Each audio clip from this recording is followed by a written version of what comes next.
Echoes of Fallen Gods, a Deep Well Chronicles novel by Mattias von Schantz. Chapter 42 Legacy. The water felt cold as ice. It churned and roiled, throwing him against the hard, sharp rocks on the bottom of the river or dragging him across the tall cliffs on its sides. White cascades of foam and bubbles streamed across his face as he desperately tried to keep his head above the surface. It was mostly in vain. The current was simply too fast, the power of the river too strong. His body was too old and too weak. Theoma didn't regret his choice to dive in after the boy. Even if there had been time to think, he would have done the same. For 160 years he had murdered and slain in Mardakar's name. Men, women, and children. They had all been nameless victims of his patron's bloodlust. If he could just save one, it would be worth it. No, he thought, it was worth it even trying to save the boy. His limbs numb from the cold, he struggled to propel himself forward, despite not being in control of his orientation. Now and then he managed to get his face above water long enough for a desperate breath before the river dragged him under again. There! For a moment he saw a small hand sticking up through the frothy white water, just beside a large rock a bit ahead of him and to the right. In the darkness of the night, lit only by the stars in the cloudless sky, he quickly lost sight of it again. The boy could be unconscious or already dead, shaken and crushed by the violent stream. There was no way of knowing. Or he could still be alive, terrified and alone, waiting to get rescued. Theoma kicked with his legs, trying to brace himself against the cliff wall to increase his speed. The river carried the little body away just as fast as it transported the former knight downstream, and if he didn't gain on it, he'd never reach the child.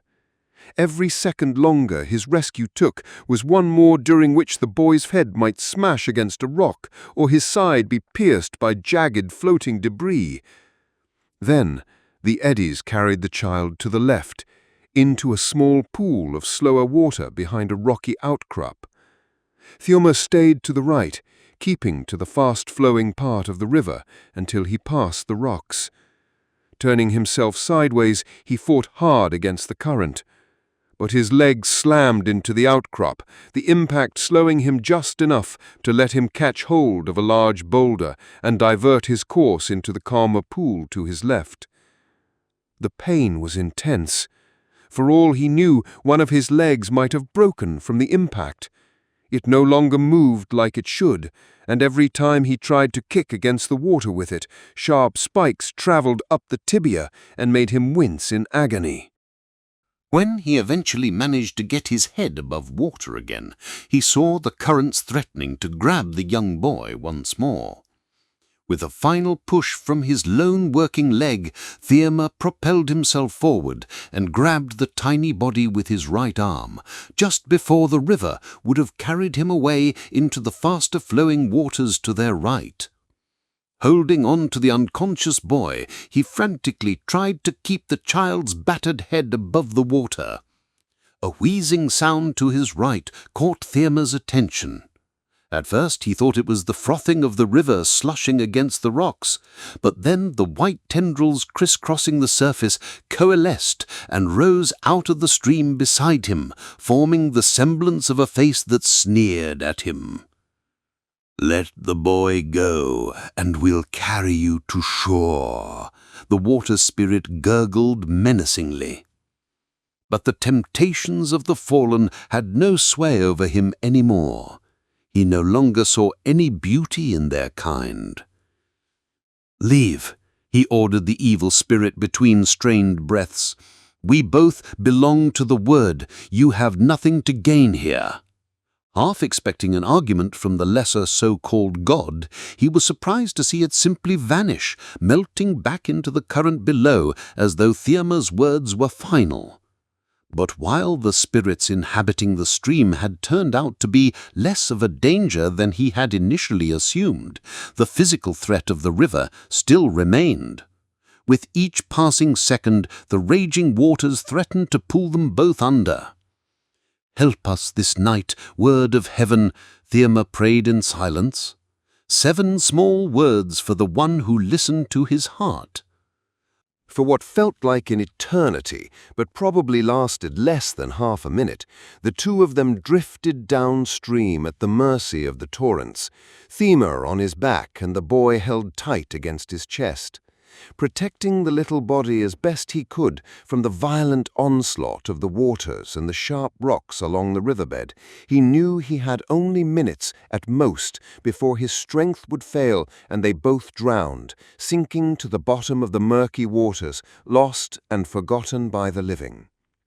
Gasping for air, Thema felt disoriented. For a moment he thought he saw someone else in the river, swimming beside them.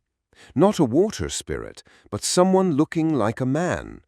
He shook his head, blinking to clear the water from his eyes. That was impossible. When he opened them again, there was no one there, just him and the boy, being carried downstream at alarming speed. And next to them floated a large log. With a final effort from numb muscles, he kicked forward and grabbed the tree trunk with his left arm, hoisting his body on top of it while taking care not to crush the boy against the rough wood. For a moment, he could rest a little. His strength slowly returning, Thema used his feet to steer the log toward the shore. The cliff sides were lower here, and ahead of them to their left, the riverbank gradually turned from sheer stone to uneven, rough pebbles. The trunk shuddered as it crashed against a large rock lodged in the bottom of the stream. The impact slowed it down, allowing Thema to feel the riverbed with his remaining good leg. Without releasing his hold on the flotsam, he jumped off, and with all the strength he had left, he pushed the log toward the shore, still clinging to the boy. When the water was shallow enough that he could safely wade without fear of being dragged away once more, he let the trunk go. Carrying the limp child in his arms, he stumbled onto the shore, too weak to go any further. He just wanted to rest. Leaving the collapsed bridge, they followed the river downstream. Dina, carrying the 2 infants, walked in the front, and the 6 older children trudged slowly behind her. The night was dark, and the roar of the water intruded on her thoughts. In her mind's eye, all she could see was Thema and the boy being swept away in the distance. She wanted to call out to him, hoping to hear his voice return with news that he was alive and well, that everything was fine. But she was afraid doing so would unsettle the children even further. How could everything have changed so quickly? She had thought they were safe. Most of them had already crossed the bridge, and the fight was over, with Pelham and Soria surrendering. All that remained for them to complete their mission was to bring their 2 targets to Tyranny and let the Empire handle the rest. Then she, Relila, and Thema could leave all this behind and carve out new lives for themselves, somewhere far from anything to do with gods and emperors. Of course, she didn't know they'd all stay together, but after everything they had gone through lately, she kind of had imagined they would. Even before things changed, Thema, Sir Thema, had been the glue that held their team together. With his status and commanding presence, he had been the mediating factor between Relila and her.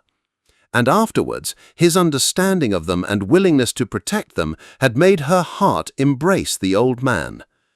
He was their friend, and now he was gone, swept away from their lives before her eyes. By now, the trail they were walking had started to descend as the high cliffs surrounding the river near the bridge gave way to a lower, rocky bank scattered with pebbles and driftwood. Eventually, the path leveled out onto a grassy plain just to the left of the stony riverside. The water was calmer here, and the roar of the current less intense. Dina paused to gather the children, making sure they were all in good shape. One little boy needed a hug, which she happily gave, ruffling his unruly black hair in the process. In return, he gifted her a weak smile. Walking past the beach area, she almost didn't see him. At first, she thought it was just another piece of dark driftwood, brought in by the river and deposited on the bank to dry. Then she saw it move, and over the rumble of the stream she heard a groaning sound. "Stay on the grass," she hurriedly told the children. "Don't go near the water." Pointing to the two oldest, she asked them to keep an eye on the infants, then carefully laid the babies down on the grass. "Thema!" she shouted, her heart filled with an equal mix of fear and faith as she rushed toward the limp body the river had washed ashore. Hope rose in her again as she turned him over and saw the boy lying next to him. The child had been badly hurt by the river. His body was cold and he wasn't breathing, but when she checked his wrist, she thought she felt a slow, weak pulse. As long as his soul hadn't left his body, he could still be healed. With the path across the river gone after the bridge had collapsed, Relila was forced to guide the children in her care south through rough terrain. At first, they tried walking along the high, rocky cliffs on the western side, but it soon became too difficult and dangerous for the small ones in the darkness. As they left the escarpment overlooking the raging waters below, they crossed inland into the forest. She wasn't sure the landscape here was much easier to traverse. While there were no sharp rocks or large boulders to navigate, the underbrush was dense and heavy, and the hike remained slow and exhausting. Leaving Larian behind to face Pelham and Soria alone was harder than she would have expected. Even though she had hunted him for weeks, she hadn't really known him for more than a few hours. But during that short time, she had seen that while he was young, naive, and even a bit clumsy, he also had a heart larger than anyone she had ever met. He was someone who saw a person and instantly gave them his loyalty, deserved or not. A man who pretended to be both selfish and foolish, yet had willingly chosen to risk his life to save her and the children. To Relila, that was something she hadn't experienced in a very long time, and it had earned the Nimian fire-breather a fond place in her heart. Now he was just as lost to her as Thema was. Two people she had come to trust and admire, taken from her in the course of one terrifying night. She was sad and exhausted, but for the sake of the 3 young boys and girls with her, she had to keep up appearances. What she really needed to do was find a way to cross the river and reach the side where Dina and the others were. Relila had hoped to encounter another bridge further downstream, but with no path leading in that direction, she now held little hope of that. There was, of course, still the possibility that the river slowed ahead, and if it wasn't too deep, they might be able to cross it on foot. No, she corrected herself silently. She might be able to cross it, but the 4-year-old boy and 6-year-old girl walking beside her would never make it to the other side alive. Half an hour later, she began to hear the rumbling murmur of the river again. She had expected it on her left, but instead it came from ahead. Either the stream had turned right, or they had lost their bearings and gotten turned around. Whatever the reason, they soon found themselves once more on the riverbank. Now much further downstream, the waters were calm and flowed slowly over the sandy riverbed. Gone were the sharp rocks and white water up near the bridge. Not far from where they stood, Relila saw a faint light in the distance.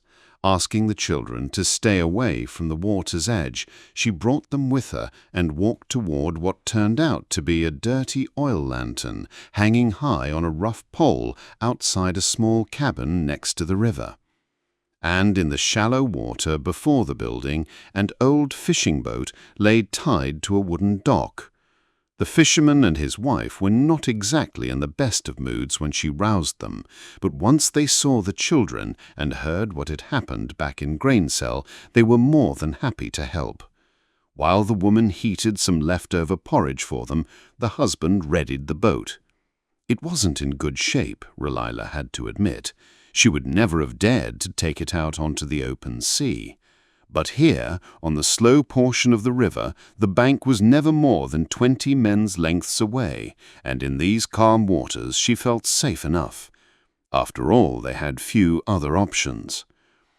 A quarter of an hour later, she and the 3 children found themselves safely on the opposite shore, watching the fisherman return home with his boat. They were all tired, and both the girl she carried and the little boy at her side were crying from exhaustion, but she felt they had no choice but to keep moving. Shushing them gently, they resumed their journey, this time upstream, hoping to meet up with Dina again. Here, on the eastern side of the river, they no longer had to cross open terrain. The trail from the bridge continued along the bank, allowing them to quickly walk northward again. Soon they began to hear voices in the distance, voices and laughter.